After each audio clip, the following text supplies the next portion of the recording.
नमस्कार मित्रों, आज हम बात करेंगे बिहार के बीपीएससी के माध्यम से आप अध्यापक कैसे बन सकते हैं और इसकी चयन प्रक्रिया क्या है। साथ ही साथ बिहार सरकार को क्यों आवश्यकता पड़ी बीपीएससी के माध्यम से जो है एग्ज़ामिनेशन कराने का, और भी बहुत कुछ इसके बारे में जानेंगे। तो चलिए अब स्टार्ट करते हैं विस्तार से।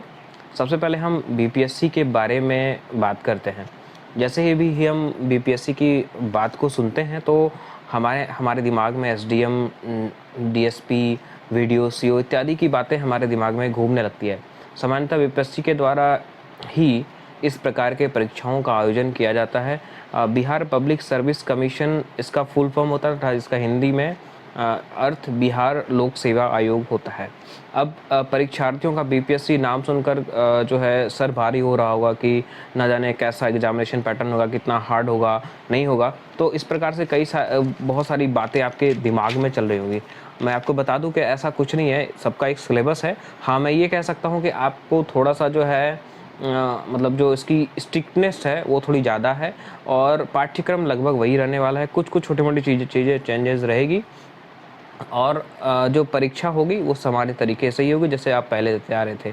ठीक है, तो अब बात करते हैं सरकार को बीपीएससी के माध्यम से क्यों करवाने की आवश्यकता पड़ी। पहले जो है पंचायती राज विभाग के माध्यम से नियोजित शिक्षक की बहाली करवाई जाती थी, जिसमें काफ़ी गड़बड़ी एवं धांधली पाई जाने लगी, जिस वजह से सरकार ने अहम फैसला लिया और नियोजित शिक्षक की भर्ती को बंद करके बीपीएससी के द्वारा सीधी भर्ती निकाली गई। अब सीधी भर्ती का मतलब ये होता है कि आप एक नियमित शिक्षक बन जाएंगे इसके माध्यम से, और आपकी जो है इसमें कोई नियोजितता या फिर ऐसा कुछ भी सिस्टम नहीं रहेगा। अब हम आते हैं नियोजित शिक्षक क्या है। बहुत सारे लोगों को नहीं पता होगा कि नियोजित शिक्षक होता क्या है, तो इसके बारे में मैं बता दूं। वर्ष 2003 में बिहार सरकार ने बेरोजगार युवाओं और स्कूलों में शिक्षकों की कमी, जो सरकारी शिक्षक में जो कमी झेल रहे थे, तो ऐसे विद्यालयों में जो है शिक्षा मित्र रखे जाने का फैसला लिया गया। उस समय 10वीं और 12वीं में प्राप्त अंकों के आधार पर इन शिक्षकों को जो है 11 महीने के लिए कॉन्ट्रैक्ट पे रखा गया, जिन्हें मासिक 1500 रुपये का वेतन दिया जा रहा था, और धीरे धीरे इनकी आमदनी भी बढ़ती गई और अनुबंध भी बढ़ते गए।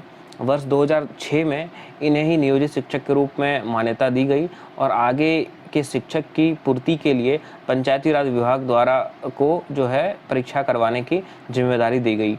लेकिन कई बार शिक्षक संघ द्वारा आवाज़ उठाई गई, जिसमें ये कहा गया कि समान काम समान वेतन का जो है प्रावधान हो। नियोजित शिक्षकों की मौजूदा वेतन प्राइमरी 22 से 25,000 रुपये मासिक, साथ ही साथ माध्यमिक को 22 से 29,000 एवं हाई स्कूल के शिक्षकों को 22 से 30,000 मासिक जो है पेमेंट मिलता है। बीपीएससी के माध्यम से चयनित शिक्षक को क्या क्या लाभ मिलेगा। अब आते हैं लाभ पे कि यानी कि अगर आप बीपीएससी के माध्यम से चयनित होते हो, उसका क्या क्या आपको लाभ मिलने वाला है। सफल चयनित शिक्षक राज्य कर्मचारी कहलाएंगे, और नियमित शिक्षक भी कहा जाएगा इन्हें, तथा अन्य राज्य कर्मचारियों के हिसाब से इन्हें भी सारी सुख सुविधाएं, जो सारी सुविधाएं मिलती हैं वो उपलब्ध कराई जाएगी। अब आते हैं हम चयन की प्रक्रिया एवं नियोजित शिक्षक के लिए प्रावधान। तो आवेदक मूलतः बिहार राज्य का निवासी होना चाहिए, और शिक्षक के 3 कैटेगरी होते हैं। एक आता है पीआरटी प्राइमरी शिक्षक, टीजीटी स्नातक प्रशिक्षित शिक्षक, और फिर आता है स्नातकोत्तर शिक्षक जो कि पीजीटी बोलते हैं। तो पीआरटी के लिए जो योग्यताएं हैं वो होनी चाहिए, उम्मीदवार मान्यता प्राप्त बोर्ड से 12वीं में उत्तीर्ण होना चाहिए, किसी भी स्ट्रीम का होगा चलेगा। टीचर्स ट्रेनिंग कोर्स में उसको डीएलएड करना अनिवार्य है। साथ ही साथ राज्य स्तरीय आयोजित होने वाली टैट या सीटैट में उत्तीर्ण होना भी आवश्यक है। अब टीजीटी की बात करें, स्नातक शिक्षक की बात करें, तो उम्मीदवार को किसी मान्यता प्राप्त यूनिवर्सिटी से ग्रेजुएशन की डिग्री 50% अंकों से उत्तीर्ण होना चाहिए। साथ ही राज्य स्तरीय आयोजित होने वाली टी टैट और सी टैट में उत्तीर्ण होना चाहिए, एवं मान्यता प्राप्त संस्थान से बीएड का होना भी अनिवार्य है। पीजीटी शिक्षक की बात करें तो आवेदक को मान्यता प्राप्त यूनिवर्सिटी से संबंधित विषय से ग्रेजुएशन एवं मान्यता प्राप्त यूनिवर्सिटी से पोस्ट ग्रेजुएशन उत्तीर्ण होना आवश्यक है, एवं मान्यता प्राप्त संस्थान से बीएड कोर्स किया होना चाहिए। आवेदक बिहार का मूल निवासी होना चाहिए, पहले आपको बताया था। अब प्राइमरी शिक्षक के लिए न्यूनतम आयु जो है वो तय की गई है 18 वर्ष से 45 वर्ष अधिकतम होना चाहिए। साथ ही उच्च माध्यमिक एवं हाई स्कूल के लिए न्यूनतम 21 वर्ष एवं अधिकतम 45 वर्ष जो है आयु निर्धारित की गई है। आरक्षित वर्ग के उम्मीदवारों के लिए आयु सीमा नियमानुसार जो है उसमें छूट दी जाती है।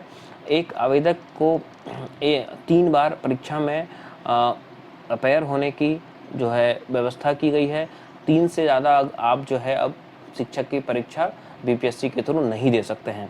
साथ ही साथ कई अन्य जो है आरक्षित वर्ग उनको जो है नियम के अनुसार से उनको जो है परीक्षा में बैठने की अलग से अतिरिक्त सुविधा भी मतलब अतिरिक्त जो है उनको टर्म दिया गया है।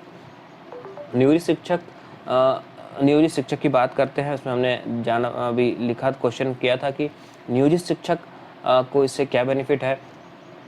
तो नियोजित शिक्षक को विशेष छूट दी गई है। अगर कोई नियोजित शिक्षक है तो उनको अधिकतम 10 वर्ष की इसमें छूट दी गई है। शिक्षक बनने के बाद अगर ये शिक्षक में सेलेक्ट हो जाते हैं बीपीएससी के थ्रू तो इनको इनकी वरीयता के हिसाब से इनको जो है पेमेंट देने की व्यवस्था की गई है।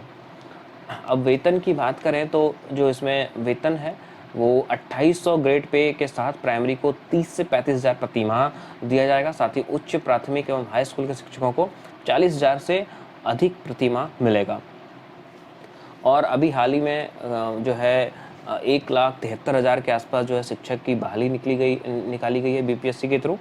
तो आप सभी लोग अच्छे से तैयारी कीजिए और बाकी के अपडेट्स के लिए आप हमारे चैनल को सब्सक्राइब कर सकते हैं। साथ ही साथ जो है बेल आइकन को दबा लें और फिर मिलते हैं नई अपडेट्स के लिए।